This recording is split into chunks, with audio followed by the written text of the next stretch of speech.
Si haces deporte, te interesa la salud o simplemente quieres entender cómo funciona tu cuerpo, bienvenido a Cardio Boys. Un video podcast donde hablamos de lo que de verdad te importa. Mejorar el rendimiento físico, evitar enfermedades y vivir más y mejor.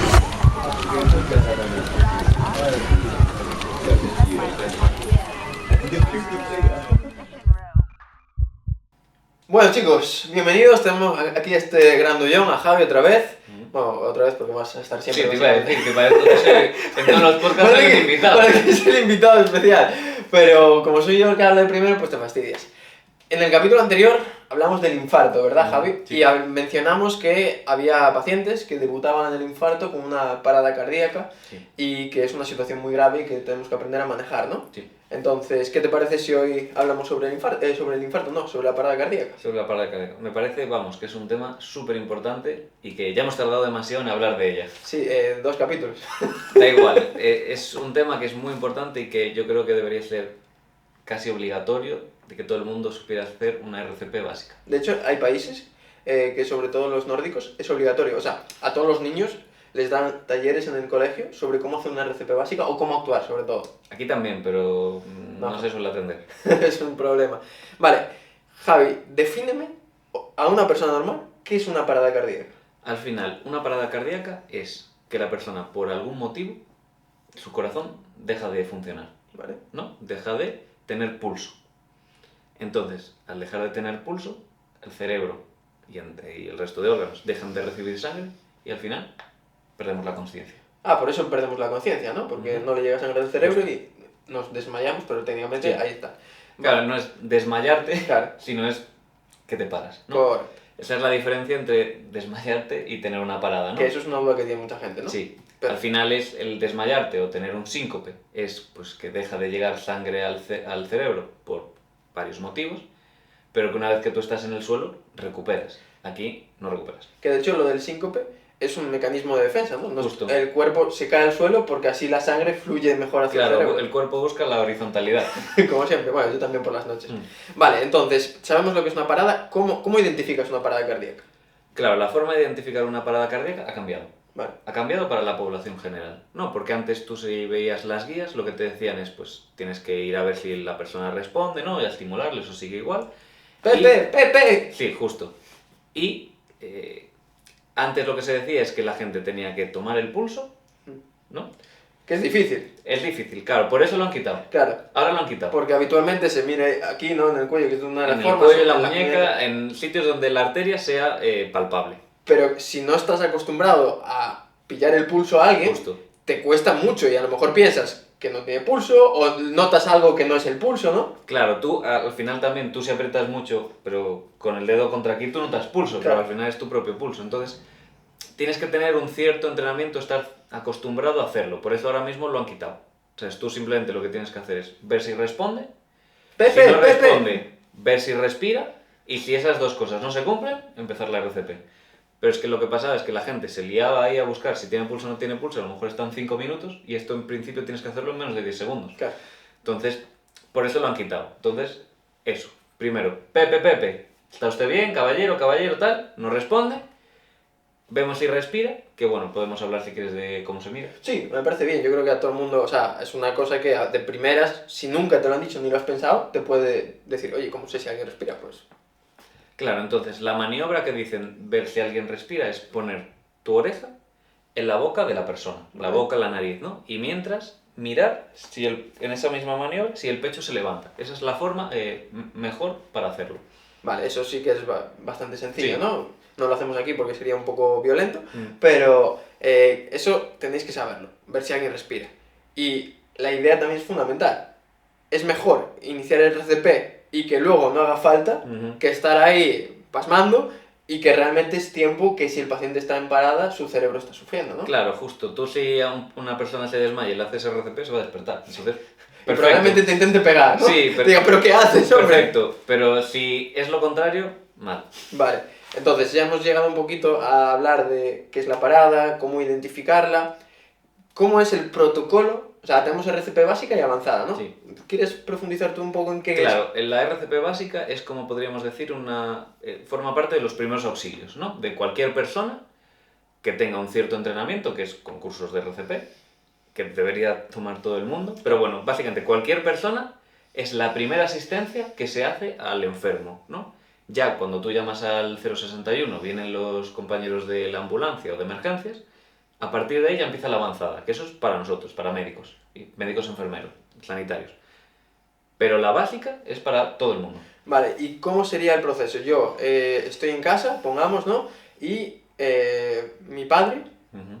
se cae al suelo, hemos dicho, ¿no? Identificamos, no responde. Bueno, empezamos a hacer el RCP. ¿Qué hacemos más a mayores? Claro, lo primero que hay que hacer es avisar. Correcto. Avisar o pedir auxilio. Ya sea, si estás solo, llamar al 061, puedes ponerlo, por ejemplo, en altavoz en el móvil y que ellos te vayan guiando. O si estás en la calle y estás con más personas, decir, oye, llama al 061, llama al 112 y me pongo yo a inicio. Entonces, lo primero es siempre avisar, porque lo que hacemos con la RCP es ganar tiempo. Ganar tiempo hasta que venga alguien que nos ayude. Sí. Entonces, si no avisamos, nadie va a venir. Porque la primera de las ideas es raro que un paciente solo con masaje cardíaco Sí. recupere. Eso es raro, ¿no? ¿Qué pasa? Estamos haciendo, con el masaje cardíaco, que ahora hablaremos de él, estamos haciendo que le llegue sangre al cerebro y que el cerebro siga, por así decirlo, vivo, ¿no? Eso es una de las cosas. Y claro, tenéis que pensar que si tú identificas la parada y estás solo en casa y no avisas a nadie, es un esfuerzo físico importante. Sí, Es la decir, RCP cansa mucho. entonces, al final, a lo mejor vas a tener que estar 15-20 minutos. Primero, no va a venir nadie a ayudarte ni a traer un desfibrilador o lo que sea, y que en un momento vas a cansarte y ese RCP ya no va a ser eficaz. Bueno, que Carlos ha dicho 15-20 minutos, pero lo recomendable es cambiar cada 2 minutos Exacto. si hay más gente. Porque decís, va, eso no cansa tanto, cansa mogollón. Nosotros nos ha tocado muchas veces hacer RCP en las guardias y en el hospital y cansa mucho. Yo aguanto más que él. No se lo cree. Pero, entonces, avisamos, ¿no? Lo que tú dices, es tan sencillo como coger el móvil, que lo tenemos todos, marcar 061 Sí. y empezar a hacer el RCP. Pero Sí. ese tiempo ya, pues, estás consiguiendo tal. Sí. O si estás en la calle, gritar ayuda, que venga alguien, y así ya se pueden repartir tareas, ¿no? Sí. Pero eso, supongamos que has hablado con el 061, ¿qué tienes que hacer tú? Claro, lo que tienes que hacer, lo primero es hacer las compresiones, ¿no? Que se llaman. Que es, tú tienes al paciente tumbado boca arriba y es entrelazar tus dos manos y ponerlas sobre el pecho de la persona. ¿Vale? Y con tu cuerpo, el peso de tu cuerpo, apretar así con los brazos estirados, apretar hacia abajo. Lo ideal, usar el peso del cuerpo para cansarte menos. Claro. Si vas solo de brazos, te vas a cansar. Te vas a cansar mucho más. Sí. Y eso, tienes que hundir el pecho para, básicamente es estrujar el corazón para bombear la sangre. Claro, o sea, porque de hecho en las guías dicen de entre 5 y 6 centímetros, ¿pero por qué? Porque al fin y al cabo es como si tú lo cogieras el corazón por dentro y tú mismo lo estrujaras, bombearas la sangre, dejaras que se volviera a llenar así muchas veces, ¿no? Claro. Porque ¿a qué ritmo hay que hacerlo más o menos? Claro, las guías dicen que hay que hacerlo a unos 100 compresiones por minuto. Claro, tú no puedes estar pensando 1, 2, 100, dices, eso es liarte. Entonces, lo que siempre se usa son canciones, ¿no? Canciones que sobre todo sabe todo el mundo. Que básicamente hay muchas, ¿sabes? Cualquier canción que vaya a un ritmo de sobre 100 latidos por minuto puede valer. Pero las dos que más se usan, sobre todo en España, es La Macarena sí. y Stayin' Alive de los No, Bee Gees. De los Bee Gees, puede ser. No Creo que sé, sí, mi creo cultura que sí. musical es muy baja. Claro, y la idea es eso, seguir haciendo eso. Y quiero que entendáis, queremos que entendáis, ¿qué estamos haciendo? Pues estamos haciendo que el corazón, que no se mueve, porque está en parada, bombee sangre al cerebro, porque lo que os decíamos en el capítulo anterior, después de una parada, pues vendrán con un desfibrilador, habrá que hacer muchas cosas, el RCP avanzada, pero la idea es que somos capaces muchas veces de recuperar el corazón, y hay veces que recuperas el corazón y que a los días el paciente no responde porque el cerebro ya ha sufrido. El cerebro es un tejido que es increíble, pero que como se quede sin sangre poquito tiempo, los daños ya son irreversibles, ¿no? De Sí. hecho, decían lo de que un minuto es un 10% de cerebro perdido, algo así me suena, Sí. que había salido en un artículo. O sea que por eso el tiempo es tan importante, y lo que tú decías, de que si te pones a mirar el pulso, que si no sé qué, que es tiempo que estás perdiendo de cerebro, ¿no? Sí. Entonces, esto es muy importante, sobre todo los cursos de RCP. No es hacerlo una vez en la vida y ya está. Es deberíamos hacerlo en el hospital, nosotros sanitarios deberíamos hacerlo reglado cada 6 meses mínimo. Sobre todo los que no están acostumbrados. A ver, al final nosotros hacemos bastante RCP. Pero a los que no están acostumbrados debería ser un reciclaje continuo en unos 6 meses y fuera del hospital también. Porque es una cosa que tú tienes que tener totalmente estandarizada e innata en ti. ¿Sabes? Tienes que ver esto, ver a la paciente, a la persona que pues se cae y tal, tienes que hacerlo todo así, de no responde, no respira, RCP. Exacto. No dudas, tener todo como totalmente mecanizado. Sí, y que la gente al fin y al cabo tiene que hacer una cosa, y es, si tú identificas una parada y te pones a hacer un masaje y hay gente alrededor, primero, uno, no molestar, es decir, si no vas a hacer nada, aléjate, pero debería haber otra persona con la que te puedas cambiar para hacer un masaje de calidad, ¿no? Uno a cada lado del paciente es lo recomendable, y otra persona ya instintivamente tendría que ir buscando un desfibrilador, ¿no? Justo. Porque hoy en día el desfibrilador lo que hace es que si el corazón está con una arritmia que está impidiendo que pues, bombee la sangre bien, este desfibrilador da un chispazo y puede reiniciar el corazón y hacer que vuelva a funcionar. Entonces es fundamental que alguien, no tenéis que saber utilizarlo porque la mayor parte son o automáticos que lo hacen solo o semiautomáticos. Claro, pero, estos son los llamados DEA o DESA, ¿no? Exacto. Pero, DESA semiautomático, DEA automático. claro, lo que tenéis que hacer es, si no estás haciendo nada, corre a un polideportivo. Hay veces que en farmacias grandes, centros comerciales o simplemente, incluso en Google, si no me equivoco, hay aplicaciones que tienen un radar de dónde hay. Ir corriendo, porque eso es otra de las cosas También que puede salvar la vida. los coches de policía, la mayoría llevan DESA. Ah, eso sí, eso no lo sabía. Sí llevan. No sé si todos, pero sí que suelen estar bastante señalizados en todos los sitios públicos. Pero también los coches de policía a veces llevan la pegatina ahí del DESA o del DEA. Ostras, y nunca me había fijado. también si ves alguno les puedes llamar. Claro, pues es fundamental que cada persona que esté ahí haga algo. Sí. Ya sea a buscar ayuda o turnarse, como si hay 5 personas para turnarse a hacer el masaje, pero que sea de calidad. Claro, esto no es una cosa que tengan que hacer una o dos personas. Si alguna vez, bueno, nosotros hemos visto muchas veces paradas en urgencias de haber una fila de gente para ir turnándose. A lo mejor cada minuto, cada 2 minutos ir cambiando. Porque al final es lo que dijimos antes, cansa mucho y el problema es que si estás cansado, cada vez la calidad va a ir a menos. Entonces necesitamos gente fresca. Claro, necesitamos que ese corazón que no funciona, aún así siga bombeando sangre al cerebro. ¿Te gustaría mencionar algo más? Quizás sabes de lo que podemos hablar, del atragantamiento. También. Que de hecho vamos a dejar por aquí un link en la descripción a un vídeo que hicimos Javi y yo explicando sobre cómo hay que hacer la maniobra de Heimlich. Un vídeo grandioso. Grandioso. De cómo hay que reaccionar, ¿no? Cuando una persona se atraganta, pero ¿qué pasa en el atragantamiento? Claro, en el atragantamiento al final es... Tú, bueno, estás comiendo, ¿no? La mayoría de veces. O bueno, si es un niño pequeño, pues comiendo algo que no debe, ¿no? Y algo como tu hija dices. Justo. Mi hija come de todo menos lo que tiene que comer. Pero bueno, al final es que algo se te queda en la vía aérea. La vía aérea, ¿no? La tráquea, principalmente, ¿no? Que es la zona común, o bueno, si es más distal, es uno de los bronquios, pero bueno, eso no te va a producir un atragantamiento potente. Potente, sí. Entonces al final deja de entrar el aire, ¿y qué pasa? Bueno, pues que si no le entra el aire a los pulmones son los encargados de que le llegue, o sea, de hacer el intercambio de gases y básicamente que la sangre tenga oxígeno y así le llegue oxígeno a todos los tejidos.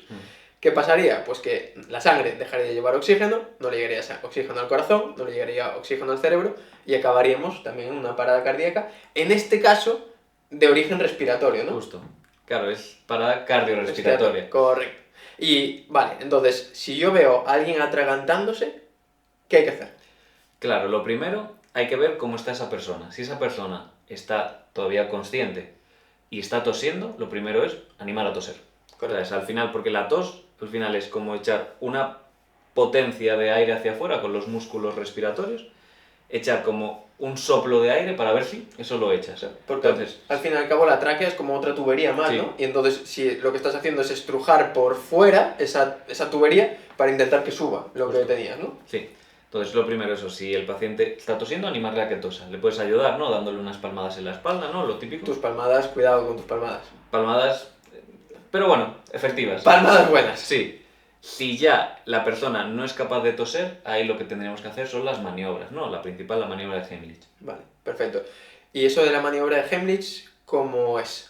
Al final es como si te coge un oso por detrás y te aprieta aquí, ¿no? Por debajo justo del esternón, en el diafragma, y al final es como si hicieras una tos artificial. Vale, ¿no? o sea, es como generar mucha presión desde abajo hacia arriba y así lo que decíamos, pues favorecer que salga, ¿no? Justo. Tenéis en la descripción, os digo, el vídeo por si queréis echar un vistazo, porque es una maniobra barata, muy sencilla, una vez la aprendes, no la tienes que olvidar, porque es poner la mano así, la otra así, y realmente puede salvar una vida, y en este caso es más frecuente de lo que creemos los atragantamientos, ¿no? Sí. Y te puede pasar en casa, pues o bien con tus hijos, con un familiar, y es una situación muy angustiante. Sí. Bueno, eso es la maniobra en adultos, Sí. ¿no? La que hemos descrito. La de los niños es un poquito distinta. Es diferente, ¿no? ¿Quieres Sí. explicarlo? Claro, los niños, bueno, si es un bebé, ¿no? No tenemos por aquí un No, ningún muñeco. Pero bueno, si es un bebé, al final, si es un bebé pequeño, lo que tienes que hacer, la parte de las palmadas, ¿no? Es ponerlo sobre tu brazo, así un poquito boca abajo, y dar las palmadas, pues como hacia adelante, ¿no? Y ya después la maniobra, pues es más Ya. suave, no tan fuerte. Tu concepto de suave es diferente al mío, evidentemente, pero bueno. sí, es la idea, ¿no? Y al final, lo que sigue es que si aún así, con la maniobra de Heimlich, no consigues que esa persona expulse, va a acabar entrando en parada cardiorrespiratoria. ¿Y qué hacemos? Pues empezamos lo que hemos dicho al principio de este podcast, de este capítulo, ¿no? Sí. Otra vez, pues ya vamos a ver que no respira, que no responde, maniobras de Sí, al reanimación final, cardiopulmonar. tú a lo mejor le estás haciendo la maniobra de Helmich y la persona pierde el conocimiento, ¿no? Se para. Al final lo que tienes que hacer es ponerlo en el suelo y lo que hemos explicado antes, la RCP. Exacto, y evidentemente ahí sí que va a ser muy importante que llegue el servicio de emergencias para poder solucionar ese problema, Sí. que en este caso pues el desfibrilador no va a poder hacer nada probablemente y que haya que intentar quitar ese objeto que tiene en la vía aérea. Sí. Bueno, yo creo que hemos tratado RCP, hemos Mm. tratado atragantamiento y hemos hablado sobre cómo podemos hacer todo el proceso. No sé si queda algo por hablar de aquí. No, yo lo único quería poner así un pequeño apunte, ¿no? Personal, de que, bueno, una de las causas por la que yo hice cardiología fue por un motivo familiar. Ostras, no sabía. Y en parte es por la RCP. Porque esta historia, bueno, a mí me la han contado muchas veces, ¿no? Cuando mi abuelo murió de una muerte súbita. Ostras. Y murió estando delante de mi padre. Entonces estaban en casa, mi abuelo estaba pasando el aspirador, mi padre estaba al lado sentado en el sillón, en el sofá, yo qué sé, hablando con él, y de repente mi abuelo se desplomó. Joder. Se desplomó, claro, estamos hablando debían ser, pues murió antes de que yo naciera, entonces debían ser años 80, finales de los 80, principios de los 90. Claro, en eso, claro, mi padre no es médico, no es sanitario, nunca tal, pues lo típico de las pelis, ¿no? Se empezó ahí a hacer lo que pudo, y al final, bueno, vino la ambulancia, no sé qué, y al final no sobrevivió. Entonces, al final yo siempre pienso, si yo hubiera estado ahí, o si le pasa eso a mi padre, lo podría haber sacado, podría haber sobrevivido. Pues esa fue una de las causas por la que yo cogí cardiología. Dije, si pasa eso, delante mía no va a volver a pasar. Es que eso es una... Mm. Es una pena que porque alguien no sepa hacer una RCP, Que a lo mejor, nadie la ha formado ni... no, que a lo mejor digo, incluso haciendo una RCP Sí. tal, pues no hubiera sido, pero ¿qué dices? Joder, es que es una cosa que es bastante sencilla en general, que Sí. todo el mundo puede aprender y que todo el mundo debería, y que al final es eso, es que no es que se muera una persona aleatoria por la calle, que puede ser, pero a veces puede ser tu padre, tu mujer, tu marido, Claro. un amigo. Entonces, que es una cosa que, bueno, que Conviene. puede marcar la diferencia. Sí, sobre todo es que en este caso, pues que lo que tú dices, ¿no? Pues te pasó en casa, ¿no? Que dices la situación que estamos planteando siempre, pero a lo mejor el día de mañana le pasa eso a tu padre en la calle y hay otra persona que le Justo. podría salvar la vida a tu padre Sí. y los papeles son inversos. Entonces yo creo que todas las cosas que sean sencillas de aprender, evidentemente, cada cual, pues no vas a pedirle a un ingeniero informático que sepa lo que sabemos nosotros, evidentemente. Pero lo básico todo el mundo debería saberlo. Justo. Y bueno, también si el tema altruista o compasión de otros no os llama tanto, pues al final, si se lo enseñáis a vuestros hijos y os pasa a vosotros, os pueden salvar. Es verdad, es importante. Y de hecho hay algún caso de que, a Sí. ver, los niños muy pequeños no tienen tanta fuerza, pero de cierta edad tuvimos una anécdota de salvar a su abuela Sí. porque lo reconoció, empezó el masaje, a lo mejor pues... No, y era pequeño. Era pequeño, Era pequeño. 7 años o así era, Sí, ¿no? 8 o así, sí. Y que llamó por teléfono, justo llegaba la madre, pero ya había avisado, o sea, que al final los niños son los más espabilados en este tipo de cosas y como tienen ese tan buen corazón, pues siempre que, en todos los cursos que hemos dado tú y yo, Sí. siempre vienen los adultos, vergüenza, no lo hacen, tal. Los niños, todos, se ponen ahí, no sé qué. Y los que no se ponen ellos solos están así los padres, por si acaso. Sí, así que ya sabéis, tenéis que aprender de RCP y si de hecho, oye, queréis que hagamos una simulación, que no sé cómo lo podemos hacer aquí, pero una simulación de cómo habría que gestionarlo. Podemos intentar traer un muñeco maniquí, o algo sí, así. sí. Y lo hacemos, o sea que dejarlo en comentarios porque realmente yo creo que es algo que también puede ayudar. Sí. Pues Sí, nada sí. más, ¿algo más que decir? Yo creo que ya he hablado más que en toda mi vida. Bueno, yo creo que en los 3 episodios has hablado más que desde que te conozco, o sea que esto es un logro. Chicos, vamos a aplaudirle a Javi porque está consiguiendo que la economía de palabras, en este caso, la oferta de palabras ha aumentado muchísimo. Pues Pues nada, un placer, suscribiros y nos vemos en el siguiente. sí.